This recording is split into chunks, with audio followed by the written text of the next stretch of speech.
You want to be a witness. And of course, when you're a witness, you're not only observing, but you're asked Dr. Gregory to testify. And no one testified as well as James did. You know, one of the things that I wanted to see a little bit more was from his family. None of the sisters, and all 5 of the sisters are still alive. But the brothers are gone. Deborah David is gone. Wilmer is gone. And of course, David, for many, many years, you know, was a bartender on the outskirts of Harlem at McKell's. Wilmer, his other brother, was a very, very fine musician, guitarist, singer. And his son is a good friend of mine, Trevor, James's nephew. But not the nephew that he wrote The Fire Next Time to, but another nephew. His mother was married to Wilmer. Her name is Helen Baldwin, a very, very fine teacher. She's come to my classroom on many occasions to talk, you know, about James and the other members of the family. One of the other things about looking at this particular document, and it was done in 1980, started in the early 80s, and you can see that some of that film working that Karen pulled together was not her work. It came from out of the Maisels family, Philip in particular, and Albert. They're very fine filmmakers, and they have like, they have a studio up in Harlem now, in which they show a number of films, and retrospectively looking back at the very significant importance of documentarians. But nonetheless, Karen has done a tremendous amount of work here and has advanced that in working on kind of a continuation of that. And maybe in doing that, she can bring some of these sisters, particularly Gloria. And Gloria promises to come out with a whole collection of James Baldwin letters. We say James Baldwin, I think the announcement that went out, Danny, was saying James Baldwin, the public James Baldwin. And then, you know, Charles and I kind of discussed it a little bit and say, well, we can add to that. I was thinking about a radical James Baldwin, along with the public James Baldwin. When we say public, we mean the ways in which Baldwin continues to pop up all over the place. I mean, he's being quoted, he's cited. Supreme Court Justice Sonia Sotomayor, in one of her briefs just recently, you know, cited James Baldwin. I mean, you look up there, he's talking about The Fire Next Time. Well, there's 3 books I'll call The Fire This Time. The whole Black Lives Matter. 2 or 3 of the young ladies there, founding members of that organization, have been fondly quoting James Baldwin.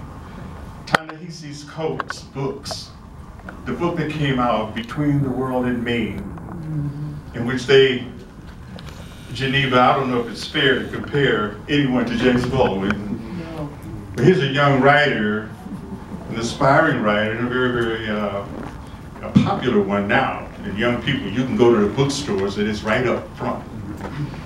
So he's getting a lot of play. He's off in Paris now. I guess he's trying to emulate and capture some other aspects of Shakespeare. Nothing wrong with that, Ivy. Get as much of that Baldwin stuff as you can. Because one of the people was telling me the other day, in terms of, you can never get enough of Baldwin. You know, when I was putting together the book, Baldwin's Harlem, I was trying to find another angle, another aspect, you know, another way in which we could look at James Baldwin. And I figured, hey, there's all these biographies, there's about 5 or 6 biographies out there. One of the better ones is the earliest one by Fern Edmund, called The Furious Passage. A Furious Passage. And that was his life. It was a very, very furious passage.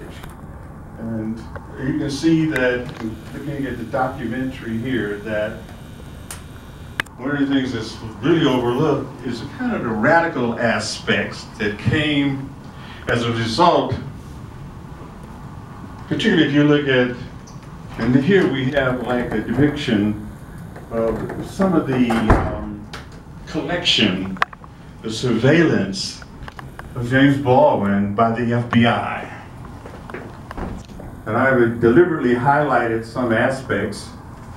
I mean, this is a marvelous venue, isn't it? I mean, you can look at it, you kind of like, you know, all around, you're kind of surrounded by James Baldwin, you know, looking at the film. And what we have here then are some excerpts out of 1,800 pages that the FBI compiled on James Baldwin. And you can begin to get some idea that here in 1963, and it continued all the way down through 1972, just about to the death of J. Edgar Hoover. You know, he was still preoccupied in digging into the life of James Baldwin and a number of other folks as well.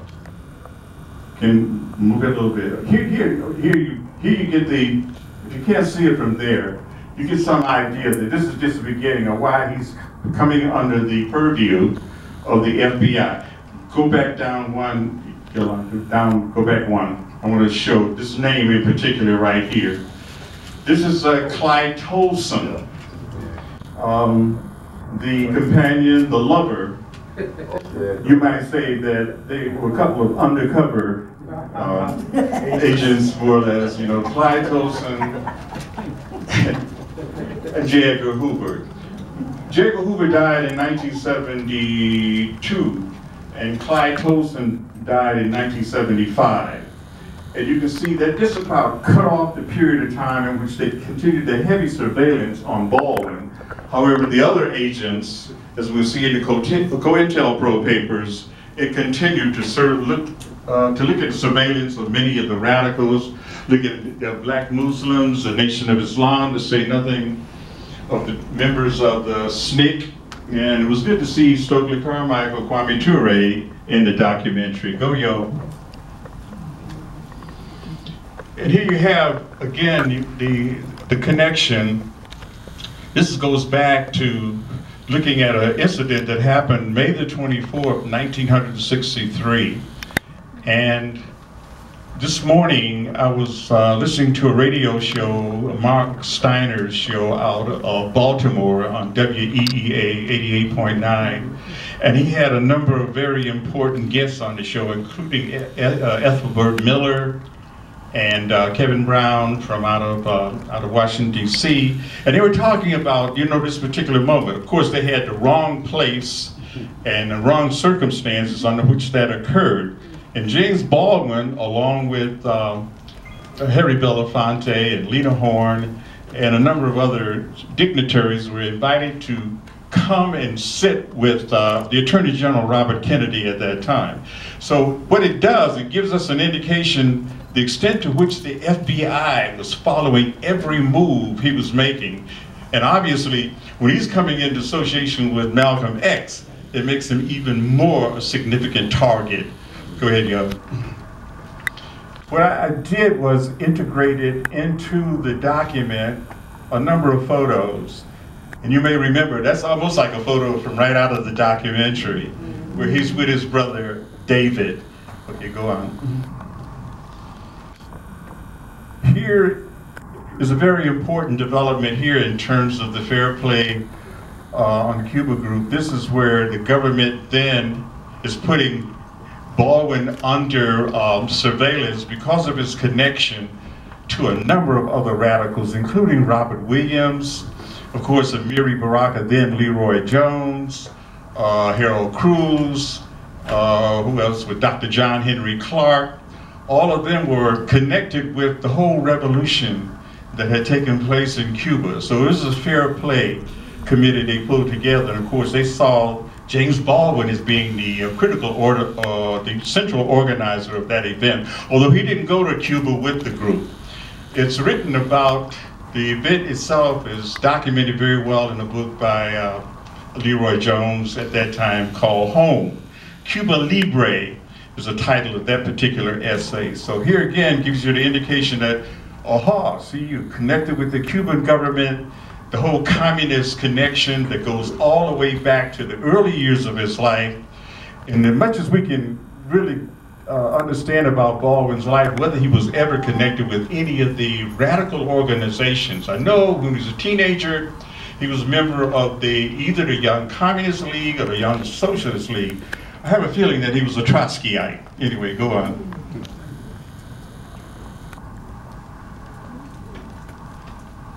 This gives you, again, in 1960, they're looking at the Fair Play Committee, the whole House Un-American Activities Committee, and of course Baldwin is pretty much a part. He's asking for the abolition of that. In fact, one of the things that really brings him under the microscope of J. Edgar Hoover, beyond the Fair Play for Cuba Committee, is that he was asking for the removal of J. Edgar Hoover as being head of the FBI, and he was like absolutely furious in that. So that was another thing that obviously caught the attention of Mr. Hoover. Go ahead, baby. Here I highlighted Africa here because James was very interested in his connection to the African community, but he never made it there. He never made it to Africa. He came close a couple of times in terms of trips going from France and parts of Europe, but his dream to get to Africa, much like Marcus Garvey, never occurred.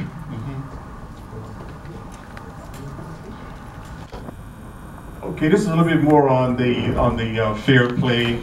Of course, now it's highlighting the Crusader, which is a publication pulled together by Robert Williams at that time and widely circulated. And of course, you know, going back to Monroe, North Carolina, you know, when Robert Williams, you know, and of course you get a lot more of that. What is it, Charles, next Saturday? Saturday coming up, you get a little bit more on Robert Williams.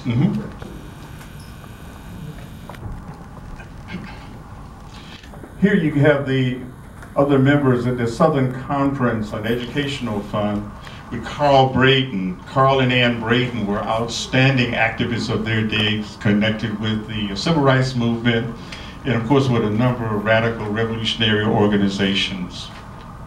Very nice.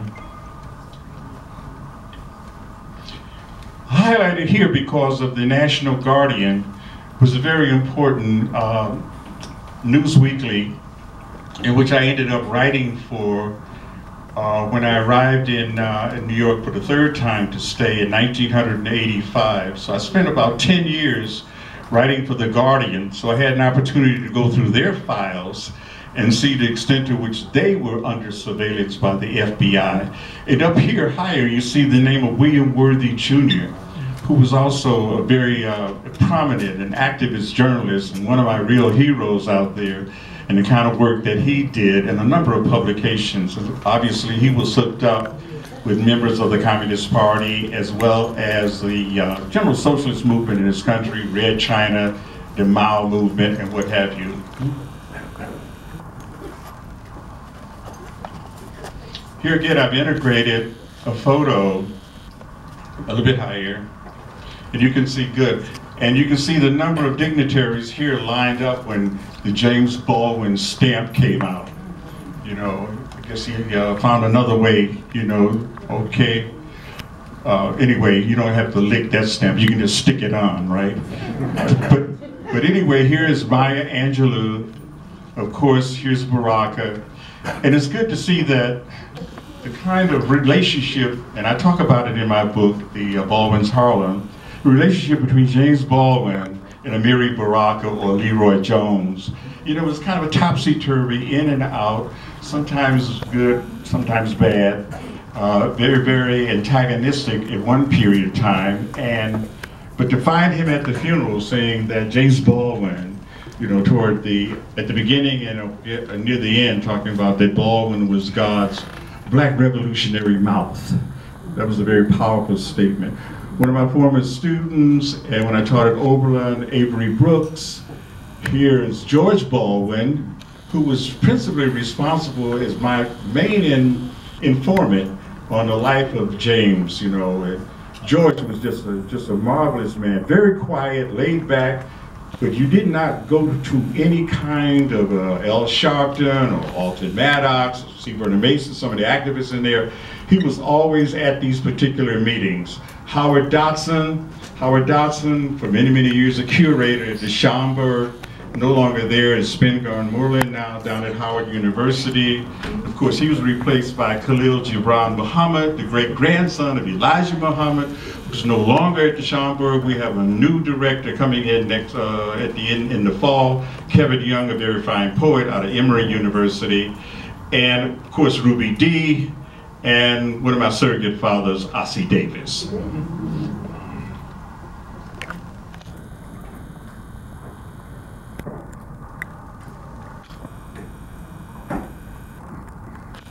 Go ahead, you can go quite a bit. Okay, hold up. Clarence Jones is an individual on C-SPAN. Who was it, honey, a few years ago that I interviewed him for one of those word shows that, you know, about words. And he was the interview that I conducted with Clarence Jones, was the attorney for Dr. King and a number of other important individuals. Never got enough play, but he's put out 2 books that begin to talk about the speech behind the whole I Have a Dream speech. And of course, he was very intricately involved in that. He was under surveillance. You can see that his name pops up quite a bit in the 1800 papers that I went through looking at the life of Baldwin. So here's the connection. Now Clarence Jones is hooked in with James Baldwin, and of course Dr. King, obviously, I mean, the papers on him. David Garrow has done extensive documentation of that. Go ahead, Yo.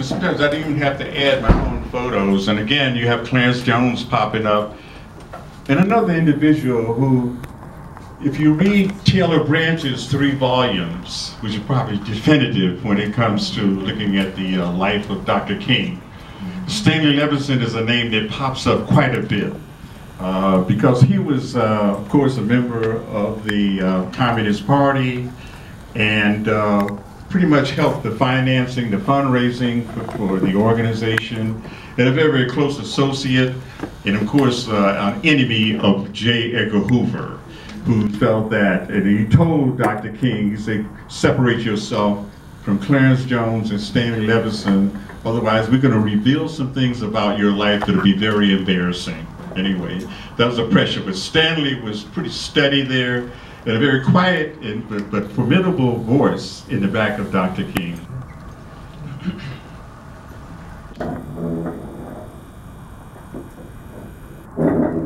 I tell you what, let's, for the sake of time, jump all the way to the end. And then work back a few pages. Yeah, I think it goes to page 487. Yeah, take it all the way down. Okay, now work back a couple pages. So you can see Gayrod Wilmore, the black religion and black radicalism. I mean, even the church was not out of the purview of the FBI, particularly if it had any kind of radical intentions. Maybe 485, 486. Then we can close it out there. Okay, we'll come back down.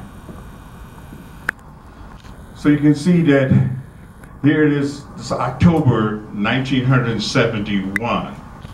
He's still under surveillance, but not as intense as it was in previous years. Here, the connection of all things is with Margaret Mead, the anthropologist. Of course, Baldwin did a book called Rap on Race with Margaret Mead.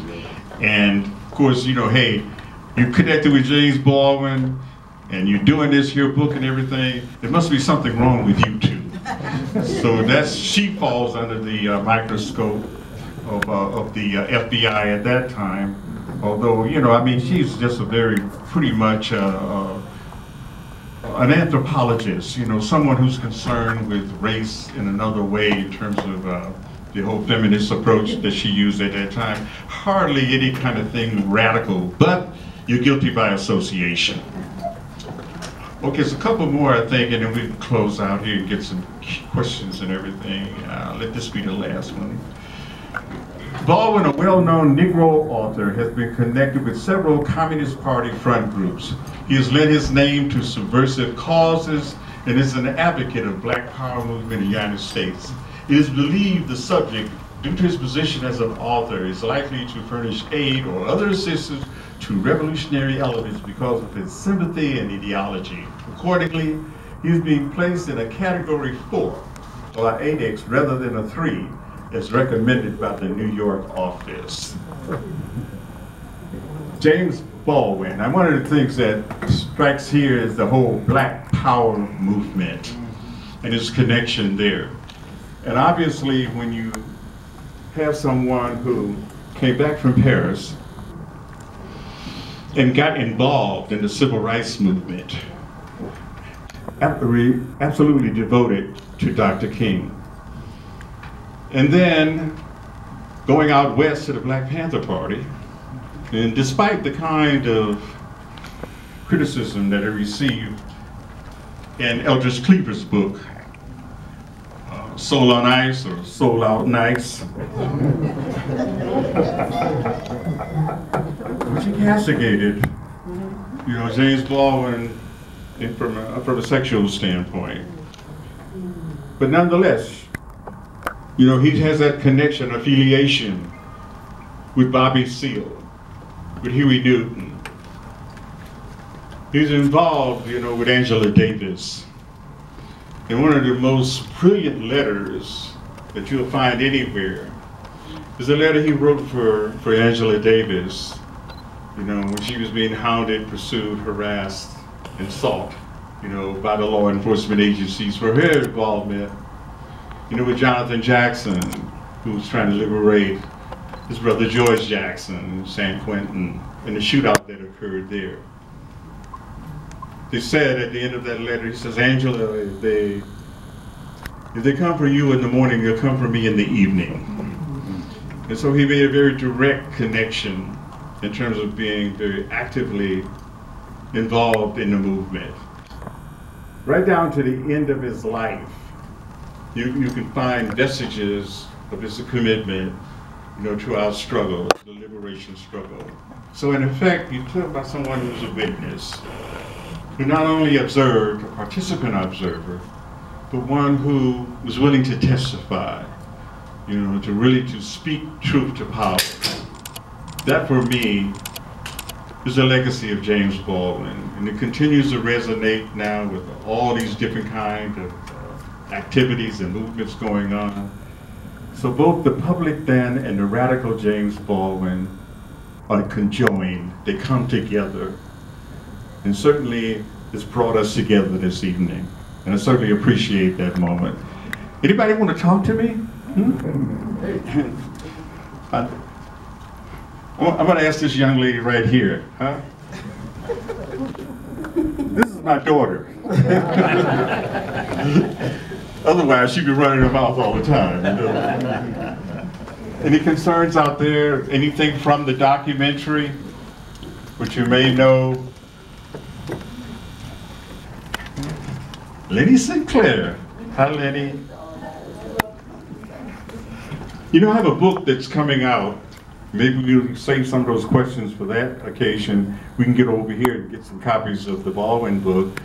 But I have a book, got a question. I have a book coming out next year. It's called Black Detroit, A People's Struggle for Self-Determination. I hope that we have a list here, so I got all of your names so we can invite you out for that occasion. This is a book that constitutes a documentation of black people in this here city from 1701 to the moment. And if I look around the room, I know that at least 5 or 6 of the notables here. I see David is gone, you know, but he's certainly, in terms of Concept East Theater. I look and see my cousins back there, the Binions, and they're very much a part of the book. There's a resonating chapter. They talk about when they moved from Macon, Mississippi to Manor, Monte Vista, out there on 8 Mile Road, and lived with us. There's a chapter in there. There's a chapter, Deborah, as I told you earlier, there's a chapter in there on the Bledsoes, you know, Harold and Jules and Geraldine Bledsoe Ford. I mean, your mother, who's just an outstanding judge, and I hope you're successful in your quest too, Deborah. Deborah's here, you know. Thank you, Deborah. Thank you. I talk about even the White Panther Party, Lenny. It's off in there. The whole connection to the jazz community. And I heard that Ellen Barnes has joined the Ancestors, and there's a number of benefits that are coming up. I hope to get to the one is going to be at Birchplace on the 5th. I'll get out to that. I know they have some activities going today. Very fine musician, you know. We have a few musicians in the house, don't we, huh? Mike Mumford is in the house, you know. Just bring your horn next time, man, you know.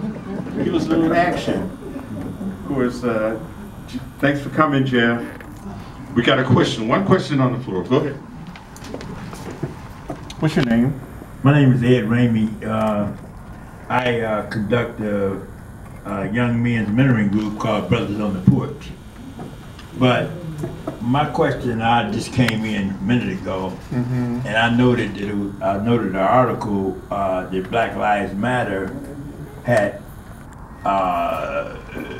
started to talk about reparations, and adding that to the platform. And then I was just going to ask, had James Baldwin spoke on reparations?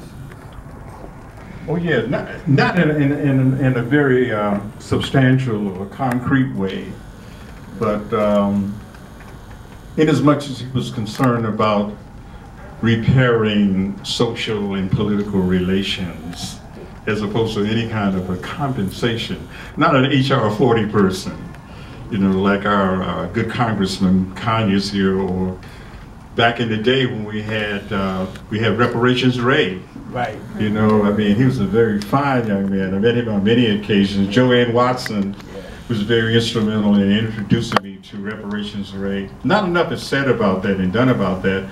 Ta-Nehisi Coates, in a long article in The Atlantic, you know, he laid it out and brought it up to date too, and put it in the context of, you know, what happened with all of the housing situation, the foreclosures that went down, the redlining that occurs, you know, with the whole banks situation. So he put it in that kind of up-to-date context.